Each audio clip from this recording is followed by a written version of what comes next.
פעולות פשוטות שאדם צעיר מבצע לעתים מהוות אתגר גופני עבור אדם קשיש. מה שקל לצעיר קשה למבוגר.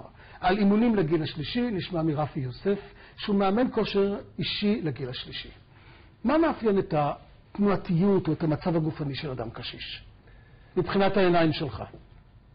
לנו יש עיניים קצת אחרות, כן. מה שחשוב זה שהגיל השלישי הוא גיל שהחל מגיל 30 עד גיל 70 יש ירידה במערכות הגוף השונות, כמו קצב הלב, נפח הריאות, גמישות, ירידה במסת עצם, ירידה במסת השריר, ירידה ברמת הטוסטסטרון, ראייה, שמיעה. אנחנו מתחילים להזדקן למעשה לא מגיל 28 והלאה, אבל הסימנים מתחילה להיות ירידה, מתחילה להיות גם כן, הגוף מתחיל יותר להתכנס, צריך פשוט לפתוח אותו יותר. אז מה באמת אפשר להציע לאדם כזה מבחינת פעילות גופנית? איזה כושר מתאים לגיל שלישי? הפעילות היא חייבת להיות מגוונת. דהיינו, אפשר לעשות אימון התנגדות מול גומייה, אימון התנגדות מול כדור, משקולות חופשיות, מכונות בחדר כושר, שחייה, הליכה 3 פעמים בשבוע, לעבוד, יש נטייה לאנשים לאמן את השרירים החיצוניים. חשוב מאוד בגילים האלה לעבוד על השרירים המייצבים יותר של הגוף. השרירים לעבוד על שרירי הליבה של הגוף, לעבוד על שרירי הבטן, לעבוד על היציבה, לעבוד על שרירים שהם מערכתיים. לעשות הליכה 3 פעמים בשבוע 30 דקות זה לא מספיק, צריך לעשות עוד פעמיים בשבוע לפחות אימוני התנגדות. לעבוד על אימון שהוא רב-מערכתי, לא רב-גוני ורב-מערכתי, גב, רגליים, בטן, שהאימון יהיה משולב כמה שיותר, לשלב כמה שיותר שרירים באימון הזה. בגילים האלה מאוד מאוד חשוב שאנשים יוכלו לעשות את המטלות היומיומיות שלהם בצורה הרבה יותר טובה. הרבה פעמים לפני שאתה בונה תוכנית אימון לאדם כזה, אתה מבקש ממנו לשבת על כיסא. לקום, לשבת, לשכב על מזרון, לראות מה התנועתיות שלו, מה הטווח תנועה שלו. יכול מאוד להיות שהוא גם לא עובד נכון עם הגוף, הוא לא קם נכון, הוא לא יושב נכון. צריך לעבוד יותר עם שרירי הרגליים ולא עם שרירי הגב, לא להתכופף, אלא יותר לשבת. טווח תנועה, גמישות, קואורדינציה. מה שצריך לעשות, עכשיו, אדם לבד, אדם קשיש לבד, או אדם מבוגר לבד, לא יכול לבד להתחיל פעילות. צריך הדרכה. צריך הדרכה ממאמן כושר, שייתן לו את הדרך לעבוד עם הגוף בצורה נכונה. אפשר אגב לעבוד גם כן במים, לא צריך, לא חייבים לשחות, אפשר לעשות תנועות במים, הרמת רגליים, הרחקת ירך, קירוב ירך, תנועות בתוך המים עם הידיים.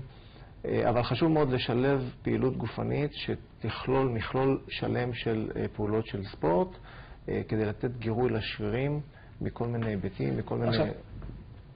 עכשיו, הרבה מאוד אנשים מגיעים לגיל מסוים ואומרים, עד היום לא עשיתי פעילות גופנית, אני היום, אני יודע, 50, 60, 70, בוא נתחיל, 60, 70, 75, אני רוצה להתחיל פעילות. מה תגיד להם לעשות? מה תגיד להם לא לעשות? מה שחשוב לעשות זה לעשות את הדברים בהדרגה. זאת אומרת, להיכנס לזה באופן הדרגתי, במיוחד אנשים כאלה שלא עסקו מעולם בפעילות גופנית, ולעשות את זה באופן הדרגתי. יש 3 דברים שמאוד חשובים. במשמעת עצמית, הדבר השני זה לעשות את הדברים בהדרגתיות, והדבר השלישי שמאגד את 2 הדברים הראשונים זה התמדה. אבל לא נוכל להתמיד אם לא תהיה הדרגתיות באימון עצמו. הדרגתיות זה דבר מאוד מאוד חשוב. ולא נוכל להתמיד ותהיה הדרגתיות אם אין משמעת עצמית, אבל הבעיה היא הרבה יותר נוח לשבת מול הטלוויזיה ולפצח פיצוחים מאשר לעשות פעילות גופנית ולאסוף את הגוף כדי לעשות צעידות או פעולות או ללכת לחדר כושר. אפשר לעשות את זה גם בבית? אפשר להתאמן גם בבית, אפשר לעבוד עם גומיות, אפשר לעבוד על מזרון, אפשר לעשות עם כדור, כמובן עם הדרכה נכונה. העניין הוא שיש הרבה אנשים שהם צריכים כיוון וצריכים מוטיבציה.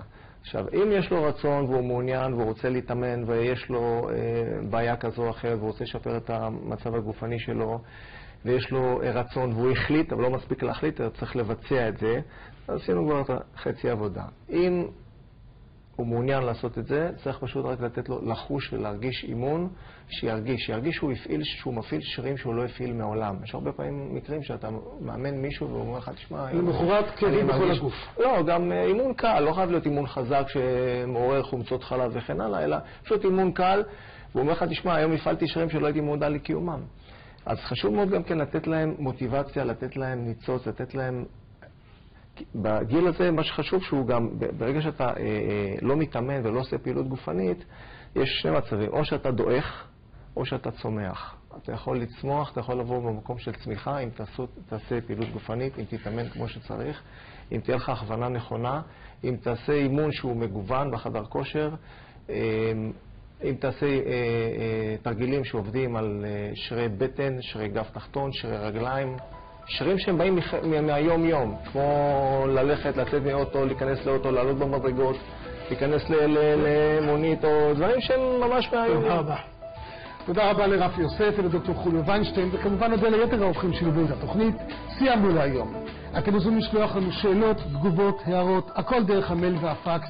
הרבה בריאות שתהיה לכם, אנחנו נהיה פה גם מחר. תעשו פעילות גופנית, לא חשוב באיזה גיל.